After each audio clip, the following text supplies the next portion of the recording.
Hello جی وعلیکم السلام. جی آواز آ رہی ہے جی.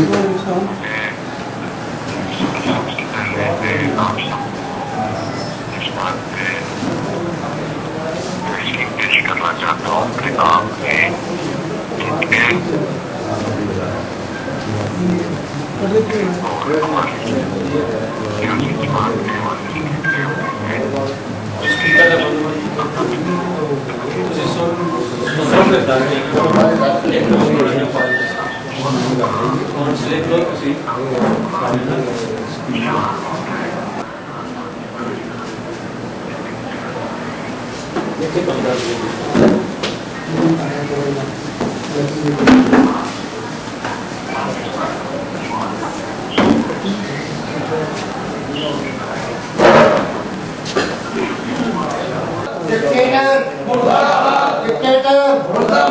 مشرف ڈکٹیٹر کو پھانسی دو. چاہیے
بسم الله الرحمن الرحيم.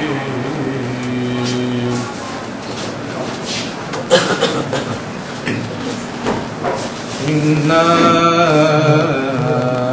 أعطيناك الكوثر فصل لربك وانحر إن شانئك هو الأبتر.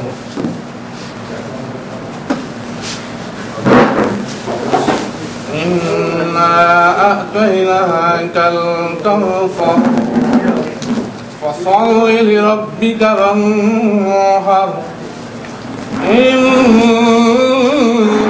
شانئك هو الأبتر. بسم الله الرحمن الرحيم. قل هو الله أحد الله الصمد لم يلد ولم يولد ولم يكن له كفوا أحد. صدق الله مولانا العظيم وصدق رسوله النبي الكريم ونحن على ذلك من الشاهدين والشاكرين والحمد لله رب العالمين. صلی علی رسولہ الکریم. اما بعد فاعوذ باللہ من الشیطان الرجیم. بسم اللہ الرحمن الرحیم. حاضرین محترم، 12 اکتوبر کا دن پاکستان کی تاریخ میں کوئی پہلا دن نہیں تھا کہ جس دن ایک عوامی حکومت پر جو ہے وہ شب خون مارا ایک فوجی ڈکٹیٹر نے. اس سے پہلے بھی حکومتیں ایوب خان ہو، جنرل یحییٰ خان ہو، جنرل ضیاء الحق ہو، انہوں نے بھی عوامی حکومتوں کا خون کیا، پاکستان میں بدترین عملیت کے پنجے گاڑے. میں بحیثیت صحافی سب سے پہلے اس کی مذمت کرتا ہوں، کیونکہ پاکستان ہم نے جو ہے ووٹ کی طاقت سے حاصل کیا تھا، اور پاکستان کے وجود کی جو ہے وہ بقا اسی میں ہے کہ جب تک پاکستان باقی ہے جمہوریت کے ذریعے سے باقی رہے گا. اگر اس پر ڈکٹیٹر اور اعلی اعظمات قسم کے لوگ آتے رہیں گے تو پاکستان کی سالمیت کو نقصان ہوگا. اور جیسا کہ آپ کے سامنے ہے کہ پاکستان انہی 33 سالہ دور سے زیادہ جو دور ہے فوجی حکمرانوں کا، اس کی وجہ سے پاکستان جو ہے اس کی سالمیت کو نقصان پہنچا. پاکستان کی سالمیت جو ہے وہ آج داؤ پر لگ چکی ہے. پاکستان ایک امریکہ کا طفیلی ملک بن چکا ہے، بلکہ اب امریکہ یہ چاہ رہا ہے کہ اس ملک کو طفیلی بنا کر بھارت کے آگے بھی ڈالا جائے، اور اس کے لیے کوششیں جو ہے وہ روز بروز ہو رہی ہیں. تو لہذا ہمیں ہر قسم کی جو ہے وہ عملیت کے خلاف جو ہے وہ جد و جہد کرنی چاہیے، اور کسی بھی عملیت کو آگے بڑھ کر کبھی بھی ویلکم نہیں کہنا چاہیے، خواہ وہ فوجی حکمران ہے لیکن وہ ایجنٹ ہے. اور اب بھی اگر کوئی پاکستان میں تبدیلی ہے، یہ میری رائے ہے کہ اگر کوئی تبدیلی کی کوشش ہو رہی ہے تو اس کے پیچھے بھی یہی کارگر ہے کہ امریکہ اس وقت افغانستان میں جنگ کی بھٹی کو دہکانا چاہتا ہے، اور اس کے لیے اسے یہاں پر خواہ وہ لولی لنگڑی آصف علی زرداری کی کرپٹ حکومت ہو، خواہ وہ کرپٹ صدر ہو، اسے وہ بھی برداشت نہیں ہے. وہ چاہتا ہے کہ کسی فوجی آمر کو لا کر بٹھایا جائے اور اس کو مسلط کیا جائے، اور اس کے ذریعے سے پھر اپنے من پسند کے فیصلے جو ہے وہ لیے جائیں. یہ تو میرا خیال تھا. اب اس کے بعد میں پرویز رشید صاحب کی تقریر کا خلاصہ چونکہ سب سے زیادہ میں نے سنی ہے تو اسے نوٹ کیا ہے. پرویز رشید صاحب نے اپنی تقریر میں یہ فرمایا ہے کہ نواز شریف کا دور جو ہے وہ ایک ترقی کا دور تھا، کہ جس کے دور میں جو ہے وہ صنعتیں بھی ترقی کر رہی تھی، اس کے دور میں موٹر وے بھی بنی تھی، اس کے دور میں پاکستان نے ایٹمی دھماکہ بھی کیا تھا. لہٰذا اس ترقی کے عمل کو روکنے کے لیے پاکستان مخالف قوتوں نے ایک فوجی ڈکٹیٹر کو جو ہے وہ آشیرواد دی، اور اس فوجی ڈکٹیٹر نے آگے بڑھ کر ایک عوامی حکومت کا گلا گھونٹ دیا، اور اس نے جو ہے اس کی وجہ سے ملک جو ہے اس میں کرپشن جو ہے وہ اپنی انتہا کو پہنچ گئی. امن و امان کی کیفیت آج یہ ہے کہ ملک جو ہے وہ ایک سلگتا ہوا انگارہ بنا ہوا ہے. سرمایہ کار جو ہے وہ ملک میں آنے سے ڈرتا ہے، بلکہ جو ملک میں ہے وہ ملک سے بھاگنے کی سوچ رہا ہے. نوجوان نسل جو ہے وہ مایوسی کی انتہا کو پہنچی ہوئی ہے. پہلے وہ کہتے ہیں کہ ہمارے دور میں بھارتی وزیر اعظم چل کر آتا تھا، اب یہ کیفیت ہو گئی ہے کہ بھارتی وزیر اعظم جو ہے وہ پاکستان کے کسی صدر اور وزیر اعظم یا کسی اہلکار کا فون سننے کے لیے تیار نہیں ہے. انہوں نے کہا کہ 12 اکتوبر کا دن پاکستان کی بربادی کا دن تھا، کہ جس دن 1/2 اکثریت رکھنے والے وزیر اعظم کی حکومت کو ختم کیا گیا، جمہوریت کو جو ہے وہ پس پش ڈال دیا گیا. اور انہوں نے کہا کہ اگر ملک میں جمہوریت آئی ہے تو وہ مسلم لیگ نون کے قائد جب پاکستان میں آئے ہیں تو ان کی وجہ سے جو دباؤ پڑا ہے فوجی ڈکٹیٹر کے اوپر، اس کی وجہ سے وہ ملک چھوڑ کر بھاگا ہے. انہوں نے کہا کہ ہونا تو یہ چاہیے تھا، پیپلز پارٹی کی حکومت کو یہ کرنا چاہیے تھا کہ وہ اس پر مقدمات بناتی، اور انہوں نے ایک باقاعدہ چارج شیٹ پیش کی. انہوں نے کہا کہ مقدمات اس پر بنتے بگٹی کے قتل کے، مقدمات اس پر بنتے بے نظیر کے قتل کے، مقدمات بنتے اس پر لال مسجد میں بے گناہ بیٹیوں کی شہادتوں کے، مقدمات بنتے اس پر امریکہ کو ملک کے حوالے کرنے کے، اس پر مقدمات بنتے بھارت کے ساتھ گٹھ جوڑ کرنے کے، اس پر مقدمات بنتے کشمیر پر یو ٹرن پالیسی دینے کے، اس پر مقدمات بنتے افغان پالیسی کو پس پش ڈالنے پر. لیکن انہوں نے کہا کہ یہ سب جو ہے یہ خواب ثابت ہوا، اور اس وقت کی حکومت نے اسے موجودہ حکومت نے اسے گارڈ آف آنر دے کر جو ہے یہاں سے رخصت کیا ہے. اس کے علاوہ انہوں نے کہا کہ اس کو بھگانے کی جو ہے مین اس کی وجہ سے اس کو سیف راستہ دیا گیا، سیف پیسج دیا گیا، وہ یہاں سے بھاگ گیا. اس کے علاوہ انہوں نے کہا کہ مشرف جو ہے وہ اکیلا نہیں تھا. مشرف اگر اکیلا ہوتا اتنا عرصہ حکومت نہ کر سکتا. ان کا یہ خیال ہے کہ مشرف کی حکومت کرنے کی وجہ یہ ہے کہ مشرف کو جو ہے وہ ساتھ دیا ایوب خان کی فیملی اور اس کے بیٹے گور ایوب خان نے. اور انہوں نے کہا کہ دوسرے مجرم اس میں چودھری برادران ہیں کہ جنہوں نے اس کی حکومت کو جو ہے وہ پلر مہیا کیا، اور اس نے 9 سال جو ہے بدترین حکمرانی جو ہے وہ ملک کے اوپر کی. انہوں نے کہا کہ مسلم لیگیوں کا یہ عہد مسلم لیگیوں کا یہ فرض بنتا ہے کہ وہ جہاں پر دوسرے کام کر رہے ہیں وہاں پر انہوں نے گور ایوب کی فیملی اور چودھری شجاعت کی فیملی کے راستے روکنے چاہیے. اور انہوں نے کہا کہ ان کا راستہ روکنے کا سب سے بہترین طریقہ یہ ہے کہ انتخابات میں ان کو شکست دی جائے. اس کے علاوہ انہوں نے کہا کہ مسلم لیگ جو ہے اب بھی وہ ایٹمی دھماکوں کے لیے پوری دنیا میں جو ہے وہ سامنے کھڑی ہے، اور کبھی بھی وہ ایٹمی جو ہے معاملات ان کے اوپر کسی قسم کی پسپائی اختیار کرنے کا نہیں سوچے گی. دوسرا انہوں نے یہ کہا کہ ہم نے کیری لوکر بل جو یہاں پر آ رہا تھا اور جس کی ہم نے پرزور مخالفت کی ہے، اور انہوں نے یہ کہا کہ اب مسلم لیگیں بے شمار بن رہی ہیں، نئی جنم لے رہی ہیں، لیکن مسلم لیگ ان کے بقول یہی ہے کہ نون لیگ جو ہے وہ اصل مسلم لیگ ہے. اور یہ مسلم لیگ جو ہے مسلم لیگوں نے انہوں نے کہا ہے کہ آگے بڑھ کر آئے اور راستہ روکے اور ملک میں اب دوبارہ کبھی 12 اکتوبر جیسا دن نہ آئے. یہ خیالات تھے ان کے. میں آپ سے اجازت چاہتا ہوں. آپ کا بہت شکریہ.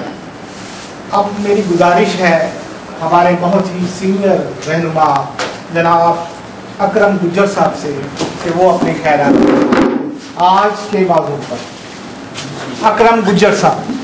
بسم اللہ الرحمن الرحیم۔ 11 سال گزر گیا ساری حکومت کو برطرف کیا دنیا محمد نواز شریف آج پاکستان نے اور جنہیں برطرف حکومت کی تھی وہ ملک تو باہر در در دے ٹکڑے پا رہے چلے۔ میں ایکسپاننگ کو سوال کیا کہ تواڈے گوانڈ تے فرانس ترقی کر گیا، بیلجیم ترقی کر گیا، جرمنی تسی کیوں نہیں کیتی؟ انہیں کہا ساڈے کو ڈکٹیٹر نے حکومت کی 40 سال ڈکٹیٹر نے حکومت کی اسی ترقی نہیں کر سکے۔ وہی ساڈا رخ ہے، ساڈے نال دے مسائل لوگ ترقی کر رہے ہیں، اسی ہوتی ہے۔ قریشی صاحب سے کہ وہ آج کے موضوع پر اپنے خیالات کا اظہار کریں۔ جناب جاوید الیاس قریشی صاحب۔ السلام علیکم دوستوں، جتنے بھی یوم ہیں ان کی اہمیت جبھی بنتی ہے جب عوام سے ان کا تعلق بڑھے، عوام اس سے مستفید ہو۔ اگر جتنے بھی تاریخی دن ہیں جن وجوہات کی بنا پہ وہ تاریخی کہلاتے ہیں، ظاہر ہے وہ وجوہات عوام کے ساتھ متعلقہ ہوتی ہے، اس دن کا تعلق عوام کے ساتھ ہوتا ہے۔ تو پھر جب عوام اس دن کی اہمیت جب ہی ہوتی ہے کہ جب عوام کو کوئی فائدہ ہو۔ میرے نزدیک 12 اکتوبر کا جو دن ہے، عوام کو بہت بڑا فائدہ ملا کہ انہوں نے ڈکٹیٹر سے نجات حاصل کر لی۔ اب بھائی فائدہ کیا ملا؟ ڈکٹیٹر چلا گیا، ہم یہ دن منا رہے ہیں، بہت اچھی بات ہے۔ ہم سب لوگ ڈکٹیٹر کے خلاف ہیں، میرے خیال کوئی بھی ایسا نہیں ہوگا بارسلونا کے اندر جو ڈکٹیٹرشپ کے حق میں ہو۔ لیکن ہم نے اس چیز کا بھی تجزیہ کرنا ہے کہ جو پاکستانی عوام ہے ڈکٹیٹر کے جانے کے بعد کہ انہیں کیا کیا تبدیلی آئی ہے ان کے اندر، عوام کو کیا فوائد حاصل ہوئے ہیں، عوام کے اندر معاشی طور پر، سیاسی طور پر، کسی بھی طور پر آپ لے لیں، مذہبی طور پر کیسا بھی لے لیں، کوئی تبدیلی عوام دیکھ رہی ہے؟ میرا خیال نہیں دیکھ رہی، نہ ہی کوئی تبدیلی آ رہی۔ اسی طرح ہے کہ جیسے بعض لوگوں کے دن، بعض لوگوں کے نزدیک 14 اگست کا دن اتنی اہمیت کا حامل ہوتا ہے، اتنی اہمیت کا حامل ہوتا ہے اور اتنے ہم ذوق شوق سے مناتے ہیں، جبکہ آپ کوئٹہ چلے جائیں وہاں آپ یہ دن منائیں شاید آپ کو گولی مار دی جائے۔ سوال ہی پیدا نہیں ہوتا کوئٹہ کے اندر آپ کسی بھی پبلک پلیس کے اوپر یہ دن منا لیں، اور سوال ہی پیدا نہیں ہوتا سوائے گورنمنٹ کی بلڈنگ کے اوپر آپ 14 اگست والے دن آپ کو پاکستانی جھنڈا دیکھ لیں، کیونکہ جب ان کے نزدیک یہ دن آخر وہ کیوں نہیں مناتے، ہمیں اس کی وجوہات تلاش کرنی ہے۔ اسی واسطے یہ دن ٹھیک ہے ہم 4-5 دوست ادھر بیٹھے ہوئے منا رہے ہیں، پاکستان کے اندر یہ دن ہائی لیول پہ نہیں منایا جا رہا۔ اگر منائیں گے بھی عوام پارٹیسپیٹ نہیں کرے گی، عوام پوچھے گی ٹھیک ہے ڈکٹیٹر چلا گیا اب کیا، کچھ بھی نہیں۔ نواز شریف صاحب جیسے آئے، کیا نام ہے یہ شہباز صاحب، تو انہوں نے آتے ہی پولیس کی دگنی تنخواہیں کر دی۔ یار بہت بڑی بات ہے کہ ایسا محکمہ جس کی دگنی تنخواہیں ہو جائیں، جو 10,000 لے رہا ہو اس کی 20,000 ہو جائے، کم از کم تھوڑا سا تو عوام کو ریلیف ملے، ذرا سا تو عوام کو پتا چلے کہ عوام کا جو سلوک، پولیس کا جو سلوک ہے ہمارے سے تبدیل ہو چکا ہے۔ نہیں، -0% بھی فرق نہیں پڑا، ٹھیک ہے نا۔ جب -0% بھی پولیس کے رویے کے اندر فرق نہیں پڑا تو پھر عوام کیا چاہیے؟ عوام نے تو عمل دیکھنا ہے، عوام نے دیکھنا کہ ہمارے ساتھ کچھ ہو رہا ہے، ہمیں کوئی فائدہ مل رہا ہے، پھر تو ٹھیک ہے، نہیں تو عوام اس جمہوری جو پروسیس چل رہا ہے وہ اس سے باہر ہے۔ وہ نواز شریف صاحب آ جائیں، وہ دوبارہ سے چودھری شہزاد صاحب آ جائیں، یا کوئی بھی آ جائے، عوام اسی طرح ہے، اسی طرح جو ان کی اپروچ ہے گوشت سبزی سے باہر ہے۔ مزدور جو ہے اس وقت 220-230 لے رہا ہے، گوشت 450-350 پہ پہنچ چکا ہے، پہلے بھی یہی تھا اب بھی یہی ہے۔